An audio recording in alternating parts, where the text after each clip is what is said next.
Amados irmãos, graça e paz da parte de nosso Senhor e Salvador Jesus Cristo. Estamos aqui em mais uma oportunidade para mais um encontro do projeto Fome e Sede. Um momento onde que a gente sempre se reúne para poder falar da palavra de Deus, nos edificar da palavra de Deus. Momentos que têm sido assim muito bons, muito produtivos, momentos que têm sido realmente muito edificantes para todos nós.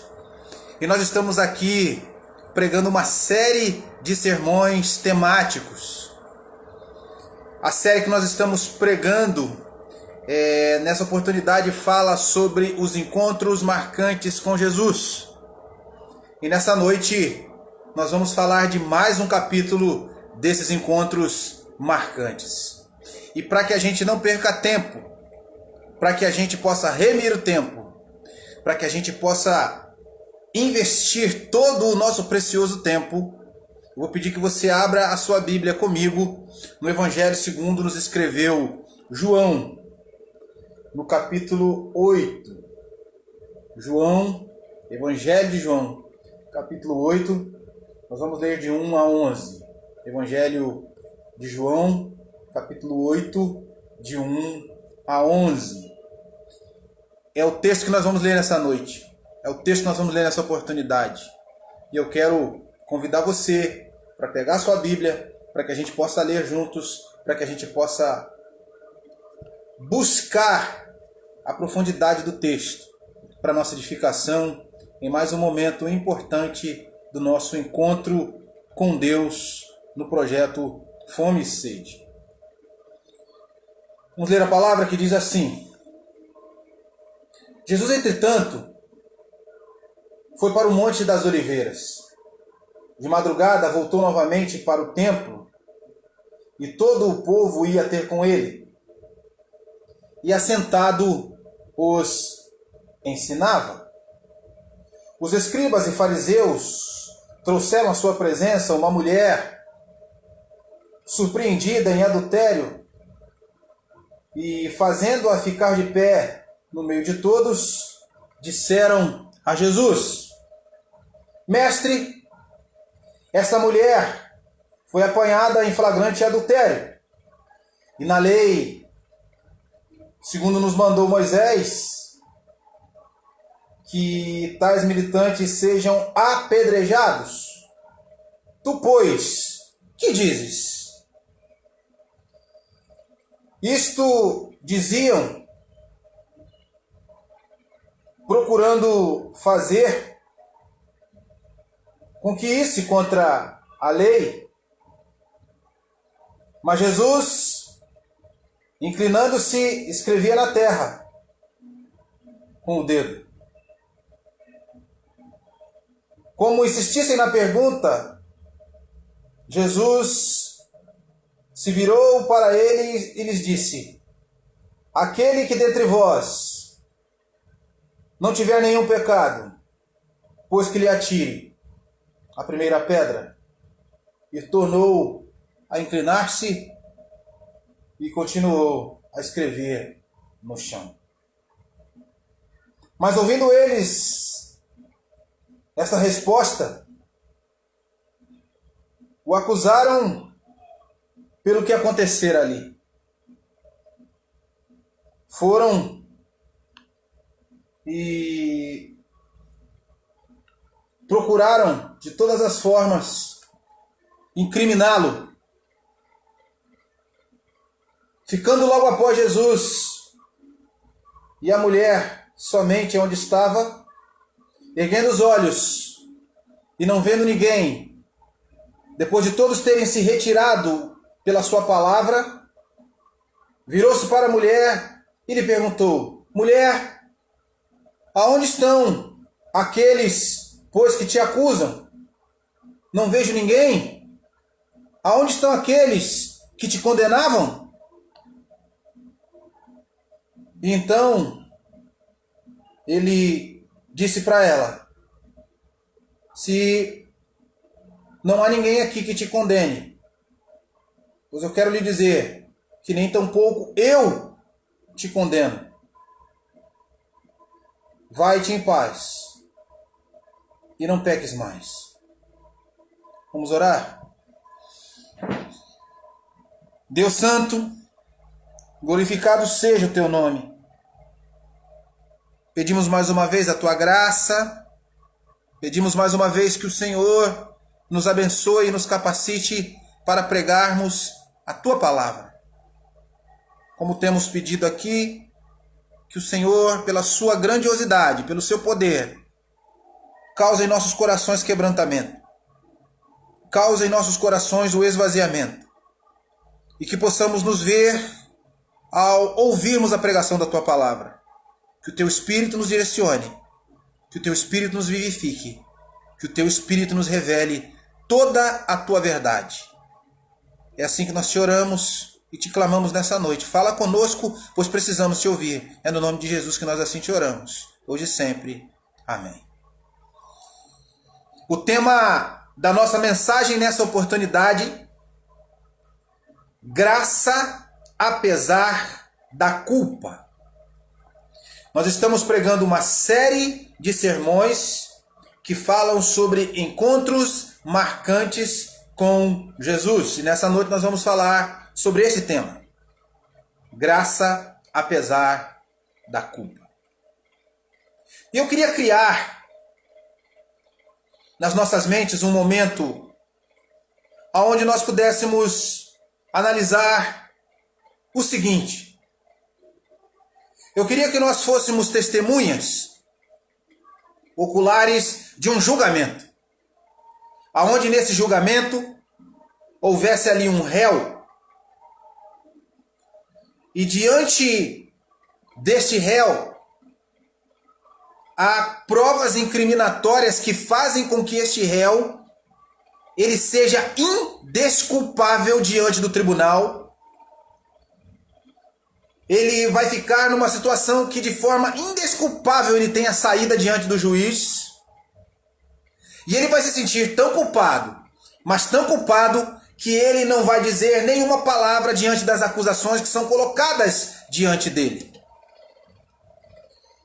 Pelos crimes cometidos, pelos erros cometidos, por infringir a lei em vários de seus aspectos, este réu vai começar a ouvir alguns artigos da lei, algumas colocações da lei, que começam a narrar que ele pode ficar preso por uma grande quantidade de anos e de tempo. A quantidade de tempo que ele pode ficar preso vai lhe custar a sua vida inteira. E provavelmente ele vai morrer diante de toda aquela situação. Toda aquela pressão do lugar, do tribunal, já causa uma pressão tão grande, mas tão grande nesse réu, que eu acredito que todas as suas convicções, concepções, com que todos os seus sonhos, todas as suas vontades, tudo que começa a ser soterrado por ele não ver saídas.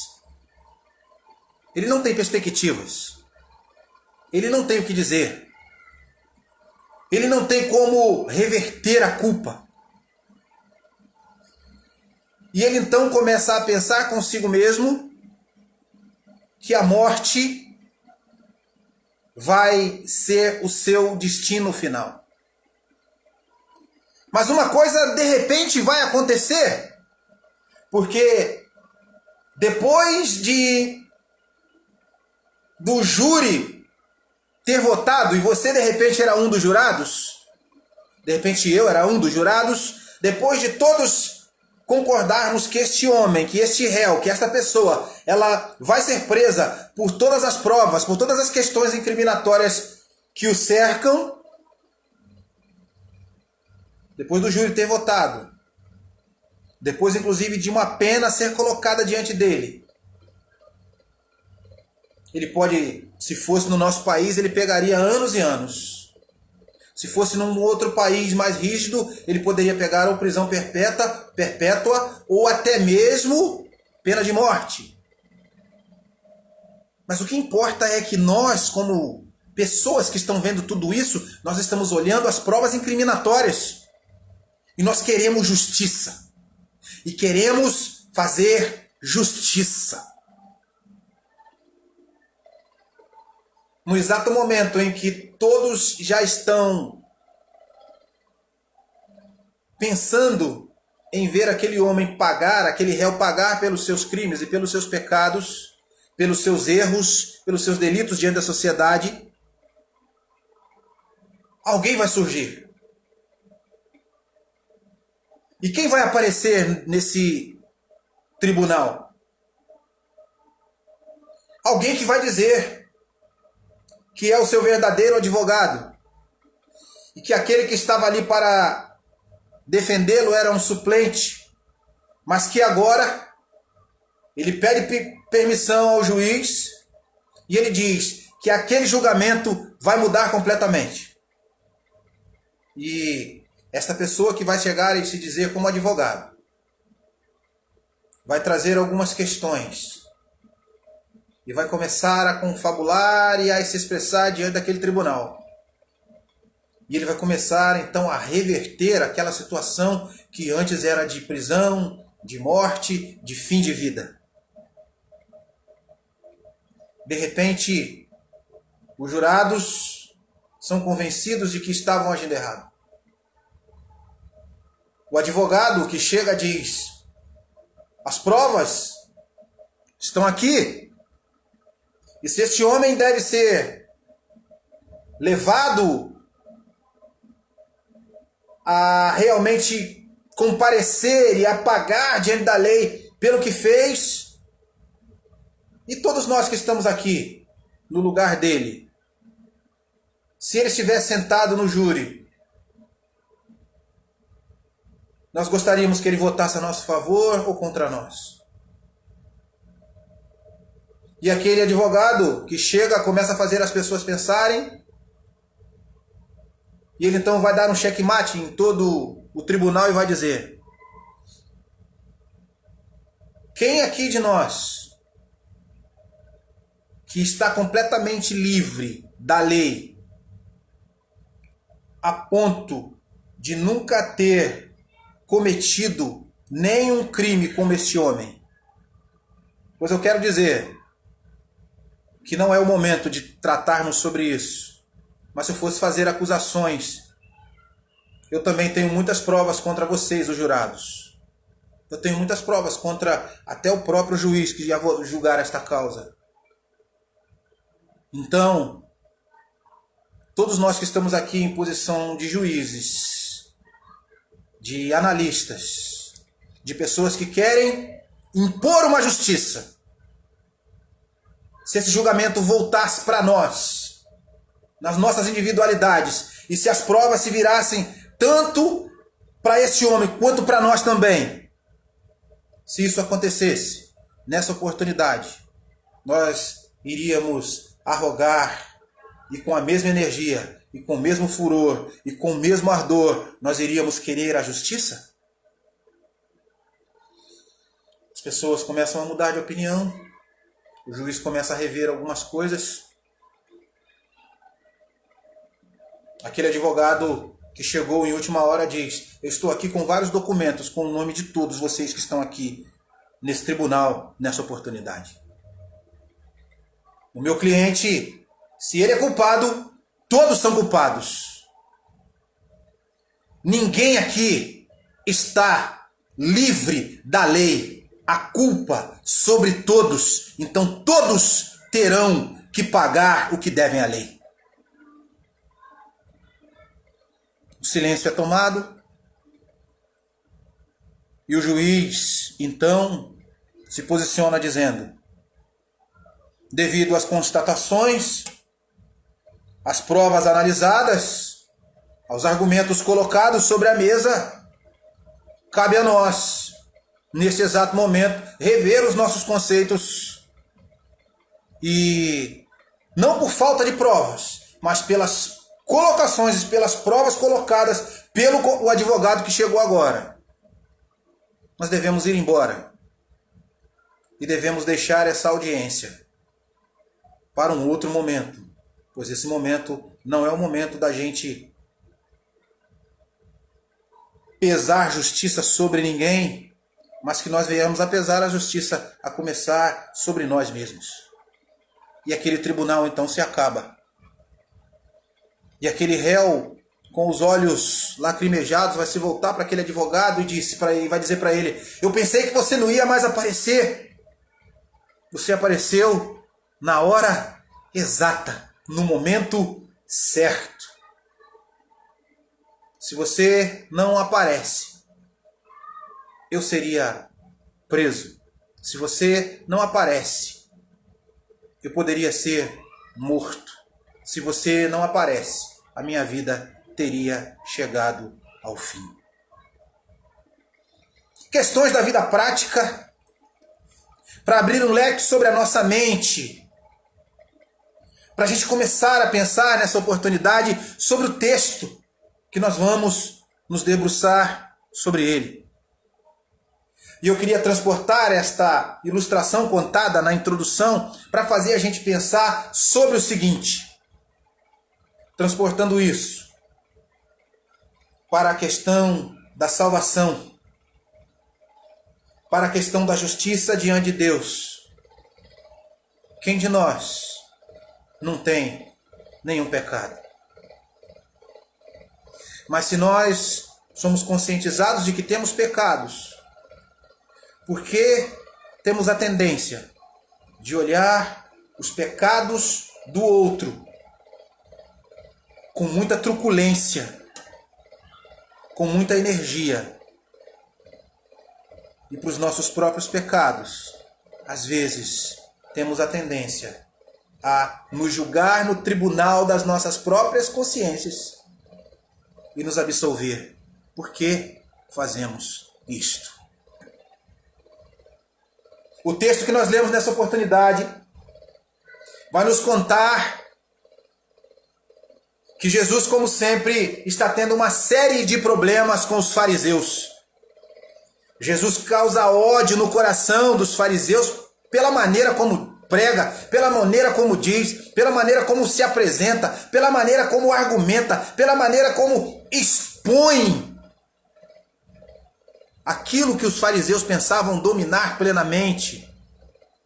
Eles falavam da lei, eles falavam de várias questões da lei, eles se achavam os detentores da lei e da verdade absoluta, até que Jesus começa a lhes mostrar que eles falam da lei, mas eles não entendem absolutamente nada do Espírito que está por detrás da lei. Eles não entendem, eles não enxergam. E Jesus praticamente quer dizer para eles: vocês são cegos de não verem que a mesma lei que vocês usam para sentenciar pessoas, para fechar as portas do reino dos céus para muitas pessoas, esta mesma lei vai cobrar de vocês um dia.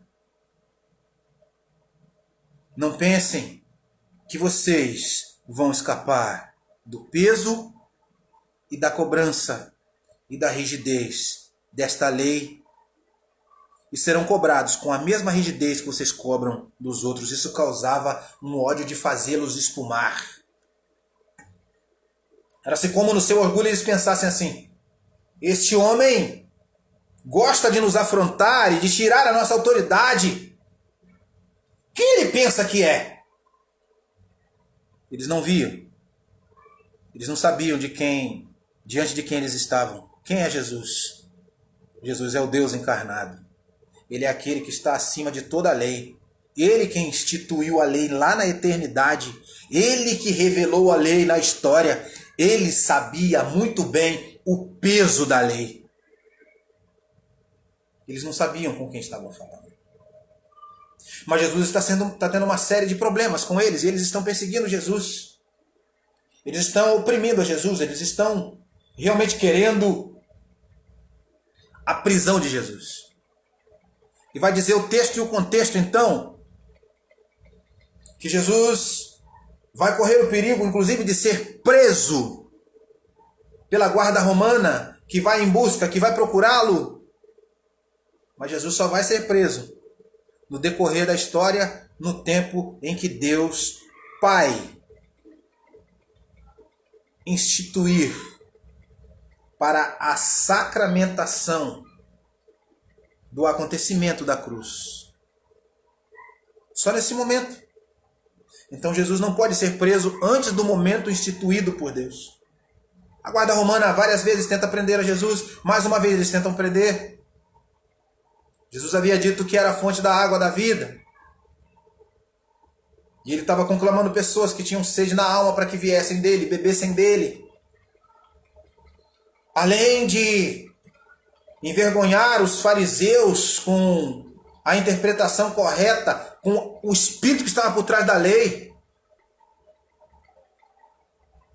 Além disso tudo, Jesus ainda se mostrava como aquele que era quem os judeus esperavam.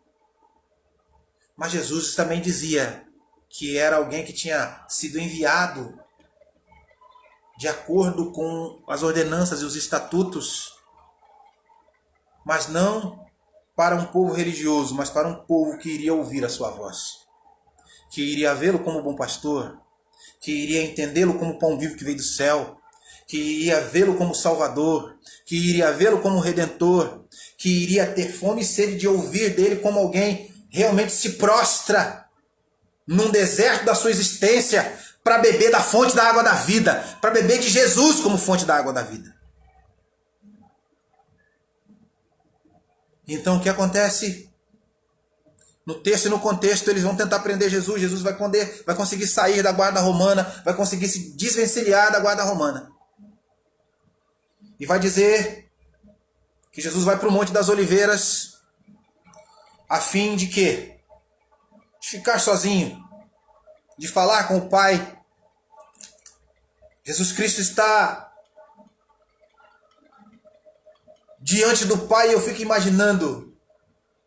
Isso serve para nós que estamos aqui ouvindo a pregação nessa oportunidade. A humanidade de Jesus gritando como a nossa: Pai,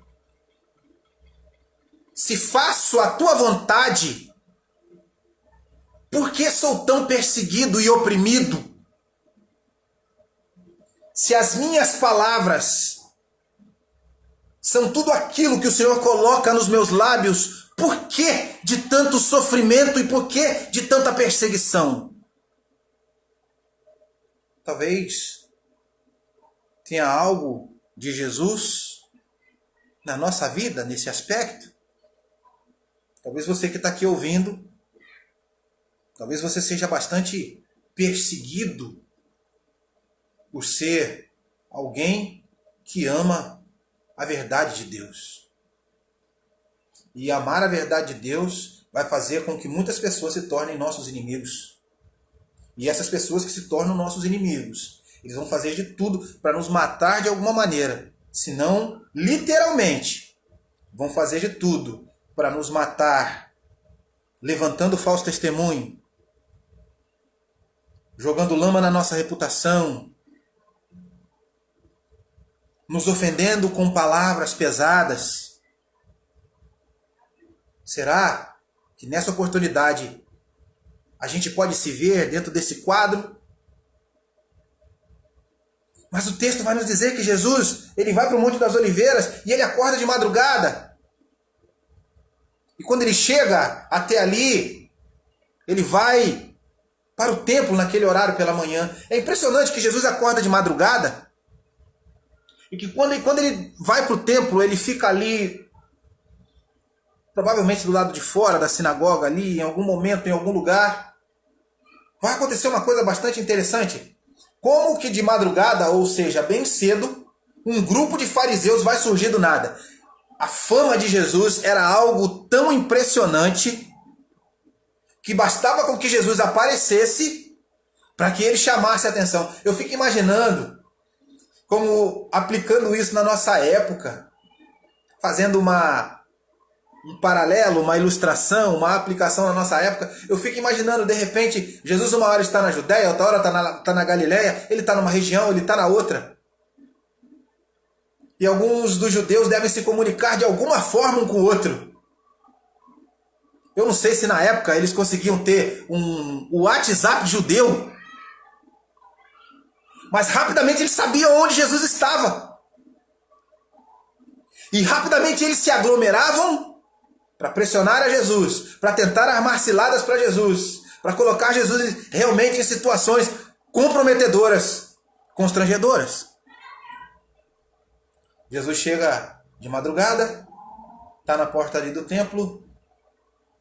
O que ele quer? Comunhão com Deus. É o que fortalece alguém quando é perseguido, não é isso mesmo? É o que fortalece alguém que o tempo todo não tem paz. Jesus, enquanto filho de Deus, enquanto homem, não tinha paz, não conseguia ter paz. Jesus então está ali. E um grupo de religiosos vai trazer uma mulher aonde Jesus está. Quando eles trazem aquela mulher até ali, o que eles vão fazer? Eles vão pensar consigo mesmos. Essa mulher precisa nos pagar pelo que fez, né? Ela precisa ser um exemplo para a sociedade. Ela precisa ser uma resposta para toda a sociedade. E agora a gente tem a oportunidade de fazer duas coisas. É como aquele velho ditado. A gente pode matar 2 coelhos com uma cajadada só. A gente vai dar um fim nessa mulher e a gente vai fazer com que este tal Jesus Cristo tropece na lei para que ele também receba a paga da lei. E eles vão se aproximar de Jesus com aquela mulher e vão dizer: mestre, provavelmente de maneira debochada, esta mulher foi pega em flagrante adultério. E de acordo com a lei de Moisés, ela deve ser apedrejada, é sentença. Cometeu erro, precisa ser morta de acordo com a lei. Tem que pagar pela lei, tem que pagar pelo erro. Jesus, o que tu dizes? Tipo assim, se atreve a contrariar a lei, faz isso em público e assina também a tua sentença de morte. Jesus Cristo está ali, sentado, ele ouve, ele olha para eles e vai dizer o texto que ele começa a escrever algo no chão que a Bíblia não diz o que ele está escrevendo. Eles então não vão ouvir a resposta que queriam. Jesus está escrevendo no chão. E eles vão continuar fazendo aquela pergunta. Eles vão ser mais incisivos. E eles vão realmente apertar a Jesus como alguém que diz: nós queremos uma resposta tua. Agora, responde-nos. Jesus escrevendo no chão, vai se voltar para aqueles homens e vai dizer o seguinte para eles: vocês têm toda a razão. Essa mulher foi pega em flagrante adultério. De acordo com a lei de Moisés, ela deve ser apedrejada. Mas a lei do adultério e o apedrejamento é para com todo aquele que infringir a lei, correto? Essa mulher tem que pagar pela justiça. Mas como alguém pode ser acusado de adultério sozinho? Com quem esta mulher adulterou, afinal de contas? Aonde está, de repente, aquele com quem ela adulterou? Vocês o deixaram escapar? O texto não nos mostra essas coisas claramente, mas a justiça é a justiça. Provavelmente, se essa mulher foi pega em flagrante adultério e tinha que ser apedrejada, ela então, no mínimo, deveria aguardar até que aquele que com ela adulterou fosse encontrado, para que a sentença fosse dada aos dois. Mas isso já não interessava. Era necessário falar da lei e ao mesmo tempo burlar a lei. Por quê? Porque burlando a lei ia fazer com que os religiosos, os mestres da religião judaica, eles conseguissem aquilo que queriam. E eu quero dizer que a mulher que foi pega em flagrante adultério, ela se torna até a questão secundária das suas intenções. Porque, na verdade, o que eles queriam mesmo era matar o próprio Jesus. Era isso que estava na mente deles. Era isso que estava no coração deles. Jesus, que escreve no chão, vai se voltar para aqueles homens e vai fazer o seguinte. Vai dizer algumas palavras duras para eles. E ele vai dizer assim: se alguém dentre vós não tiver nenhum pecado, se alguém aqui tem a sua consciência totalmente limpa diante de Deus, se alguém aqui contemplou com seus olhos o erro desta mulher e se quer a sentença de Deus sobre esta mulher, eu quero que vocês saibam que os olhos de Deus também estão diante de todos vocês o tempo todo, e Deus sabe quem são vocês e aonde vocês têm andado e o que vocês têm feito. Se os olhos de Deus estão sobre todos vocês, se vocês com seus olhos querem a sentença sobre esta mulher, a sentença de morte, Deus é testemunha de quem vocês são, do que vocês pensam, do que vocês fazem. E eu quero dizer, se ninguém aqui tem nenhum pecado diante de Deus, que atire a primeira pedra. Agora, se vocês temem a Deus, se vocês sabem quem são, se matando esta mulher apedrejada, depois Deus não vai pesar a mão sobre a hipocrisia de vocês, atirem a primeira pedra, porque Deus está tendo testemunha, mais uma vez, de mais um erro gravíssimo de vocês. Atirem. Deus está aqui testemunhando tudo. E realmente estava, né? O próprio Deus encarnado estava diante deles. E eles não sabiam. E eles não notavam. E eles não percebiam que as suas atitudes hipócritas potencializavam a ira de Deus sobre eles. Vai dizer o texto que, depois de Jesus dizer essas palavras, nós imaginamos um silêncio total. Os acusadores começam, então, a se retirar ao invés de apedrejar. Mas uma pergunta que eu faço: se aquela mulher era uma mulher adúltera, e se ela foi pega da maneira como foi, ela tinha um currículo, ela tinha uma chamada ficha corrida, provavelmente ela era uma mulher conhecida por algumas práticas, talvez muitos soubessem de muitas coisas dela, mas ninguém havia pego ela ainda em flagrante momento. Ou porque muitos deles haviam se deitado com aquela mulher. Ou porque muitos daqueles que queriam apedrejar aquela mulher havia dito para aquela mulher: se você me entregar, eu te mato. Será que até mesmo muitos daqueles líderes religiosos hipócritas não se apresentavam na sinagoga com as suas estolas sacerdotais e vestidos de todo o seu moralismo e legalismo como eles eram? Será que eles também, por trás dos bastidores, não se aproveitavam e não se envolveram com aquela mulher? O texto não diz. Mas é engraçado que o texto nos mostra que, ao ouvir as palavras de Jesus e a confrontação de Jesus, eles começam a ir embora. Eles não têm o que dizer.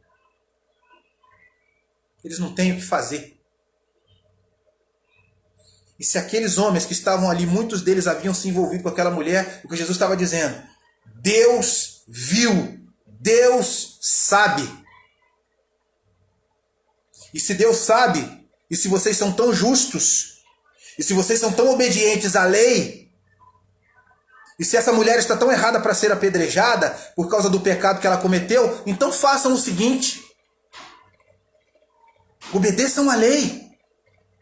Entreguem-se também para serem apedrejados. Entreguem-se. Com a mesma força que vocês querem apedrejar, se apresentem para serem apedrejados. Porque a mesma sentença que essa mulher, que caiu sobre essa mulher, Deus cobrará de vocês. Vocês pensam que vão conseguir escapar da ira de Deus? Ninguém vai escapar da ira de Deus. Eles vão embora. Eles desaparecem. Eles desaparecem a ponto de Jesus ficar totalmente sozinho com aquela mulher. Jesus fica ali sozinho com ela. De acordo com a lei, com a cultura da época, uma mulher não podia falar, não podia se posicionar. Uma mulher não era nem contada quando se levantava algum censo, alguma coisa. Que dirá se defender? Esta mulher está encurralada. Essa mulher, além de ser pega em flagrante adultério, a gente viu no texto que os mestres da lei colocaram ela no centro, no meio, para que realmente a sua vergonha fosse exposta diante de todos, enquanto eles escondiam as suas vergonhas. Vergonhas essas que foram expostas na colocação de Jesus. Pecados estes que foram expostos por Jesus. Jesus, se eles intimidaram aquela mulher, se eles haviam se relacionado com aquela mulher, é bom que nós saibamos uma coisa. Jesus não fez com eles o que eles fizeram com aquela mulher, mas Jesus falou diretamente às suas consciências. E nas suas consciências, eles se julgaram e eles se viram culpados. Se sentiram tão mal que foram embora. Jesus faz uma exposição e uma pregação sobre pecados na cara dos religiosos. Isso sem ser incisivo. Isso sem agir moralisticamente como eles estavam agindo. Mas Jesus não deixa de agir. Jesus não deixa de lhes falar. Eles vão embora. E aquela mulher que estava ali constrangida, apertada, sentenciada, depois de ficar ali sozinha, ela vai olhar para um lado e vai olhar para o outro, ela vai ver que só ficou ela e Jesus. E Jesus vai aproveitar aquele momento. E agora o momento de Jesus é com aquela mulher. Agora o momento dela é com Jesus. Jesus então vai perguntar para ela, mulher, para onde foram os teus acusadores? Como quem diz, mulher, você sabe por que seus acusadores foram embora? Para onde eles foram e por que foram embora? O texto não diz. Mas aquela mulher deve ter pensado consigo mesmo. Eles tinham que ter ido embora depois de tudo que você falou. Você foi a minha defesa. Você foi o meu refúgio. Você foi o meu escudo. Você me livrou da morte. Aonde estão os teus acusadores? Eu não os vejo mais. Mulher, agora é com a gente. Eles não te condenaram. Eles não te condenaram. Mas eu quero te dizer uma coisa, mulher. Tudo aquilo que aconteceu aqui nessa oportunidade tem algum fundamento. Você sabe muito bem que tem. Você não foi trazida até aqui por ser inocente. Todos os que são colocados para serem julgados, alguma coisa errada fizeram. Eu quero te dizer uma coisa. Talvez durante muito tempo da sua vida você fez uma série de coisas. Cometeu uma série de erros. Uma série de erros contra a sociedade, pois os seus atos de adultério são atos imorais. Uma série de erros, onde Deus estava vendo o que você estava fazendo, mulher. Eu quero te dizer que você foi livre da morte pela misericórdia de Deus. Mulher, pensa neste dia. Deixa as tuas práticas.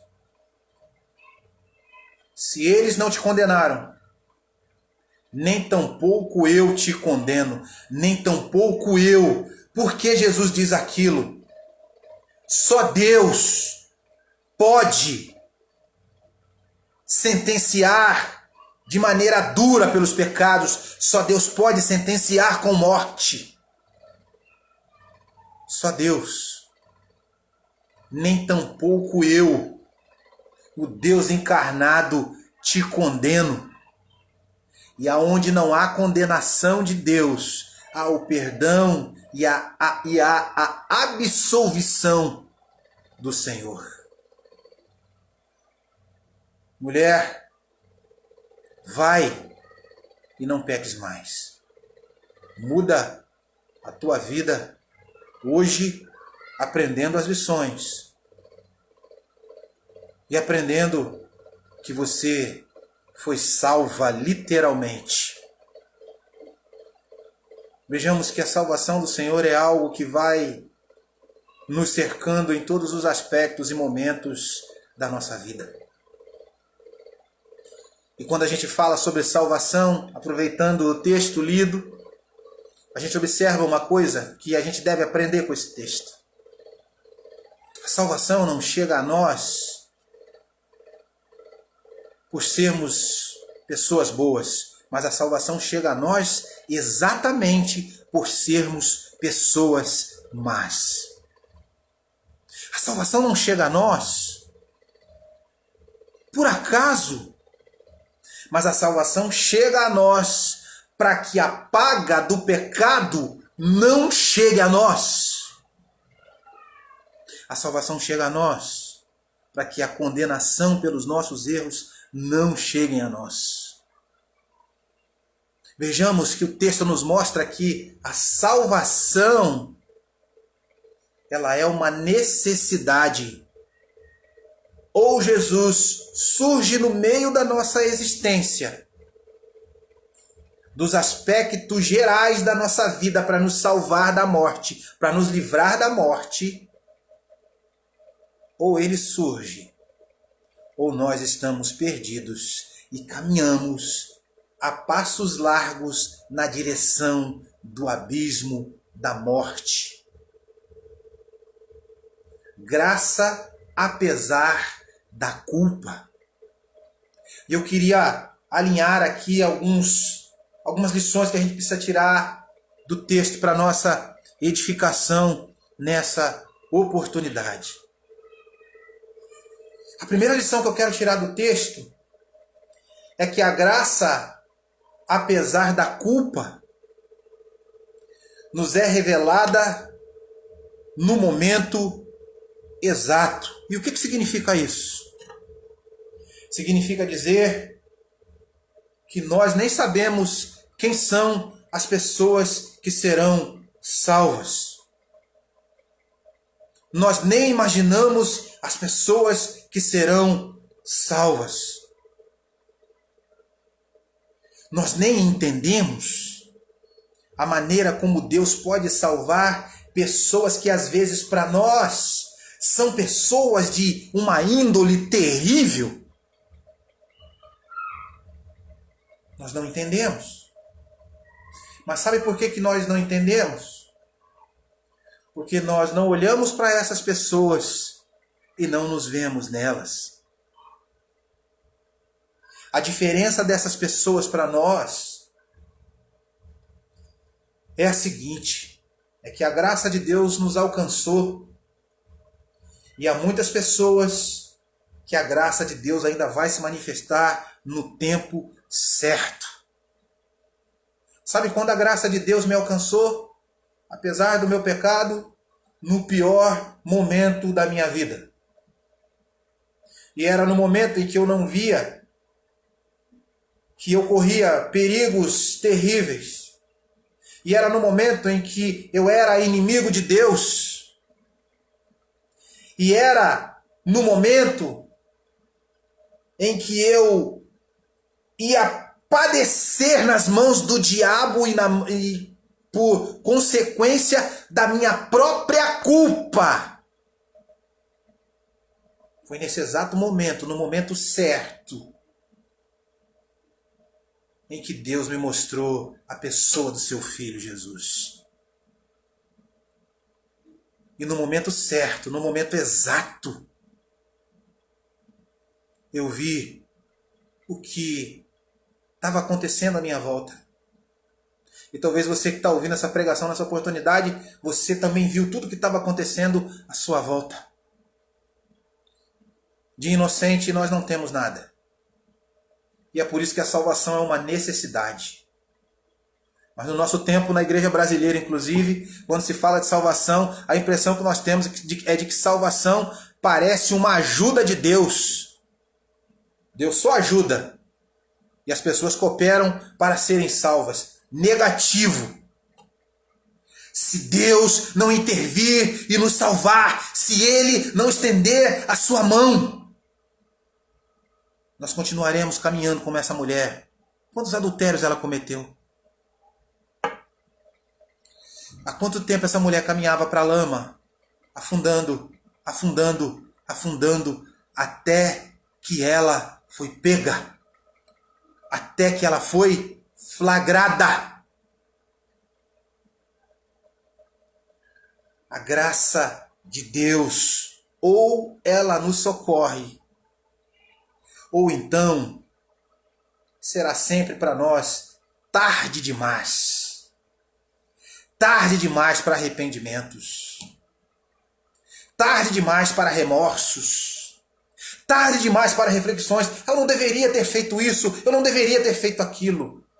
Pelo contrário, se a graça de Deus e a salvação de Deus não nos alcançar, nós não vamos dizer, eu não posso mais fazer isso, eu não devo mais fazer isso, eu não posso mais viver assim. Graça, apesar da culpa. E essa graça, apesar da culpa, me mostra uma segunda lição. E o que ela me mostra? Ela me mostra que a salvação chegou até mim. Porque eu, como você, nós somos amados, apesar daquilo que nós somos. Não há em nós virtude nenhuma para sermos salvos. Não há nada de bom em nós. Não temos tendências sadias, próprias, brotando de dentro da gente. Somos maus até quando não pensamos que somos maus. Até existem pessoas hoje que pensam o seguinte: eu não preciso de salvação, eu não preciso de Jesus porque eu sou bom. O simples fato de alguém pensar que é bom já o faz mal. Já o faz alguém que potencializa a ira de Deus sobre ele pela sua hipocrisia.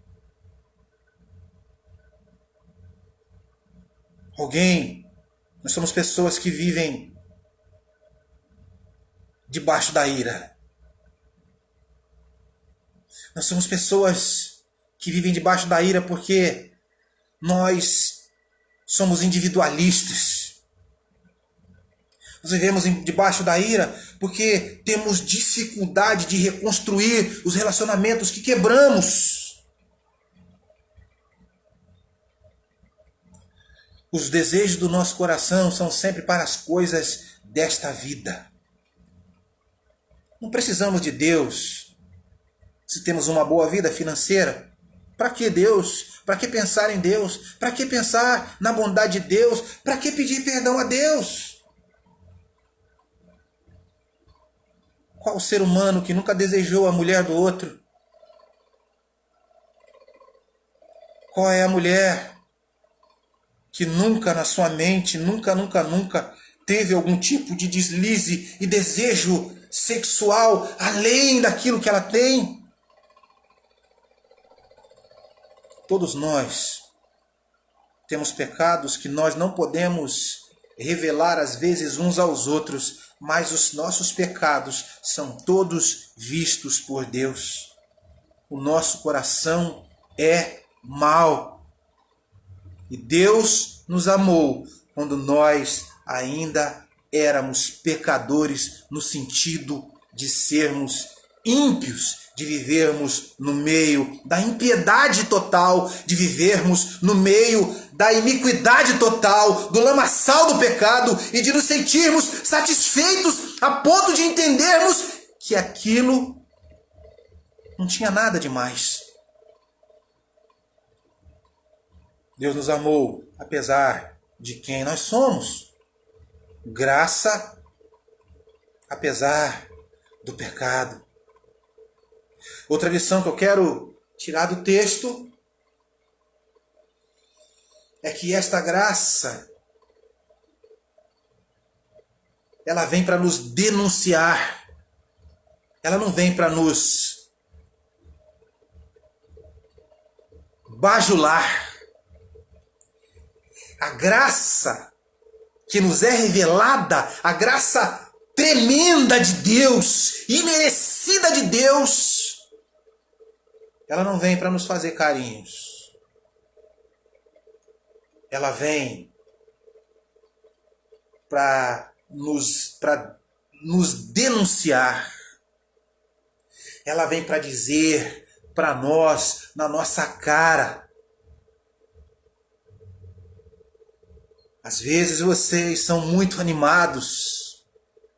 Às vezes vocês são muito apressados. Às vezes vocês têm muita pressa. Às vezes vocês têm até prazer em sentenciar o próximo.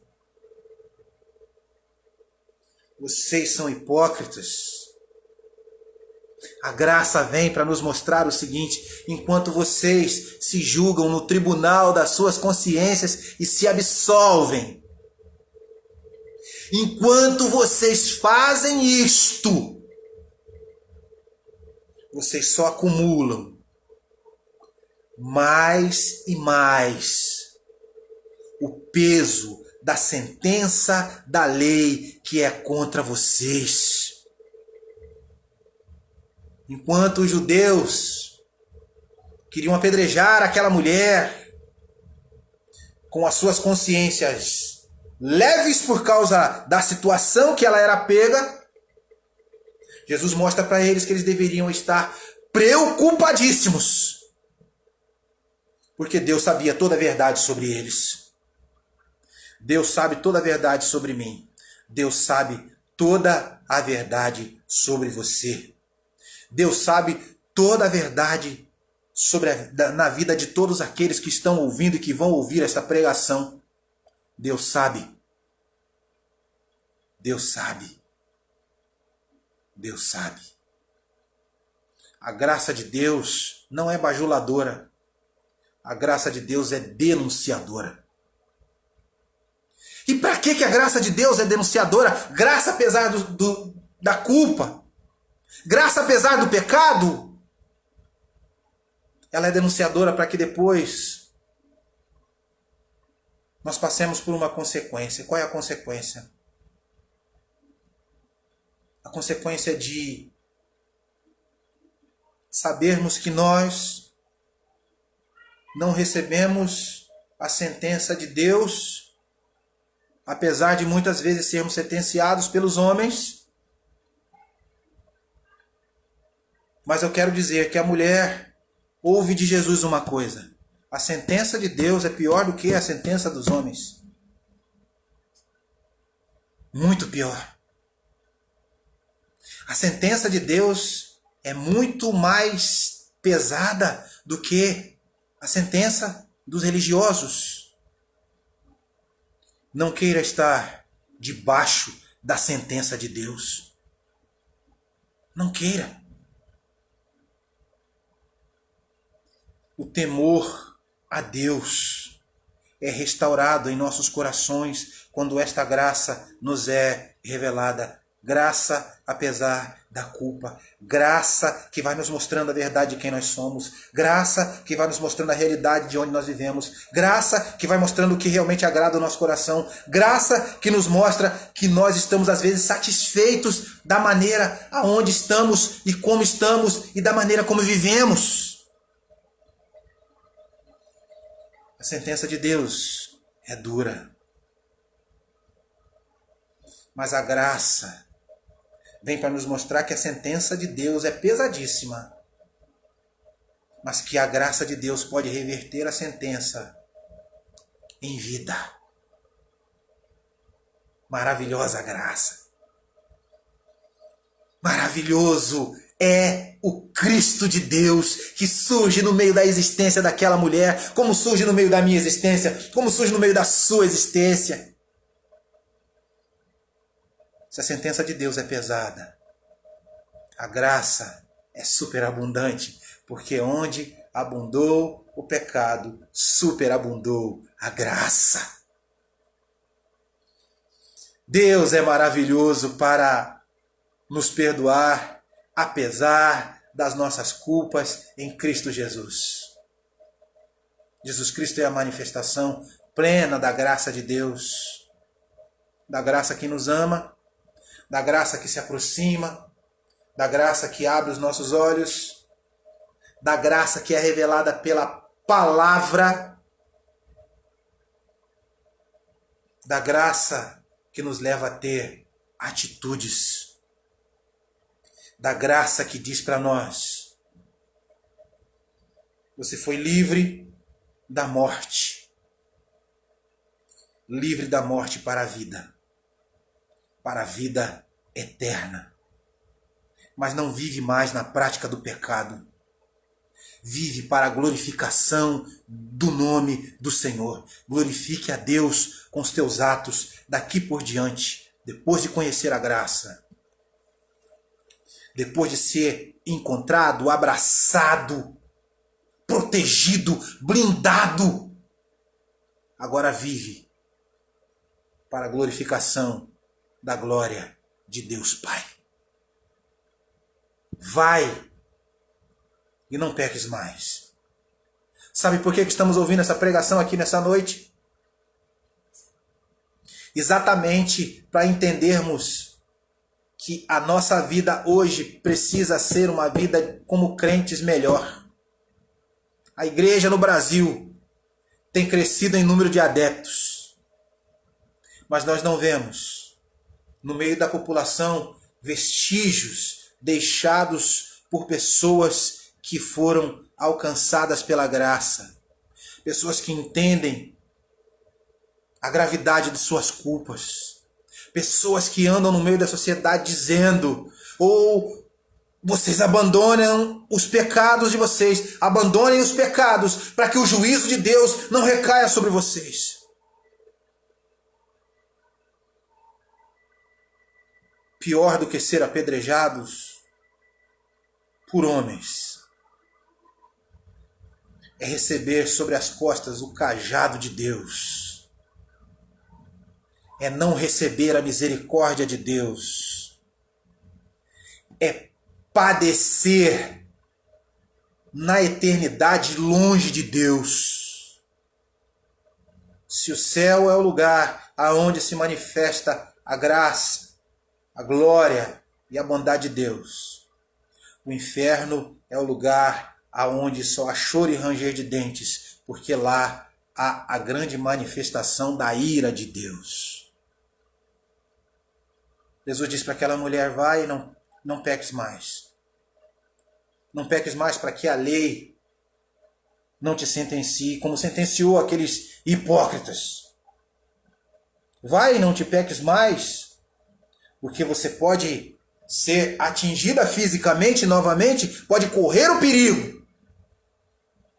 Mas vai e não peques mais, principalmente para que a sua vida seja vista como uma vida que prega um testemunho de mudança. Para que a sua vida seja uma vida onde você diga, eu fui amado apesar do meu pecado. Jesus Cristo surgiu no meio da minha existência. E Ele é a razão da minha salvação. Que Deus nos abençoe nessa oportunidade. Graça apesar da culpa. Que possamos pregar às pessoas que elas são pecadoras, mas que nós possamos dizer, a graça de Deus alcançou a mim, pecador. E eu rogo a Deus que ela alcance a você também. Mas não deixemos de falar a verdade. Não deixemos de pregar contra os pecados. Não bajulemos as pessoas como na igreja brasileira acontece em muitos lugares. Não abramos mão de dizer a verdade. A graça de Deus é aquela que nos abraça apesar dos nossos pecados. Mas aonde não chegar a graça, vai chegar a sentença. Que haja temor, que haja tremor, que haja respeito. Que as pessoas pensem em Deus. Porque Jesus apareceu para aquela mulher e de repente ela disse, você apareceu na hora exata, na hora certa. Se você nessa oportunidade levar essa mensagem para alguém de repente vai dizer, eu ouvi essa pregação na hora certa. Eu estava mergulhado nos meus pecados. Pecados esses que estavam me levando à destruição do meu casamento. Pecados esses que estavam me levando à destruição da minha vida. Eu estava me envolvendo com pessoas perigosas. Pecados esses que poderiam me levar a ser acometido de uma enfermidade, de uma doença sexualmente transmissível. Essa mensagem chegou a mim na hora certa. E você vai dizer, Jesus Cristo sabia que você precisava ouvir esta mensagem. Leve essa mensagem para outras pessoas. Que Deus nos abençoe. Que nós possamos pensar nessa graça que vai além do pecado, que nos alcança além do pecado, sem merecermos.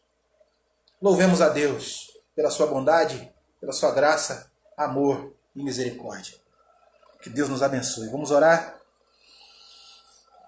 Deus Trino, te agradecemos por esses momentos da ministração da tua palavra, da exposição dela mais uma vez. Sempre crescemos, sempre somos transformados, sempre aprendemos. Que possamos observar tudo aquilo que foi dito nessa noite e que possamos nos deleitar nesta graça, a graça que veio a nós apesar das nossas culpas, pela tua misericórdia, sem merecermos, e que possamos responder em santificação para a glória do teu nome, e que a nossa vida seja uma vida que sejamos instrumentos vivos para a manifestação e para a proclamação do teu evangelho. Obrigado, Senhor, por essa noite. É assim que nós oramos, no nome doce e santo de Jesus. Amém. Não se esquece de ir lá no nosso canal, curtir essa mensagem, compartilhar com outras pessoas, divulgar o nosso canal, ok? Fiquem com Deus, Deus os abençoe, e assim a gente vai finalizando mais uma mensagem dos encontros marcantes com Jesus. Deus abençoe, forte abraço a todos.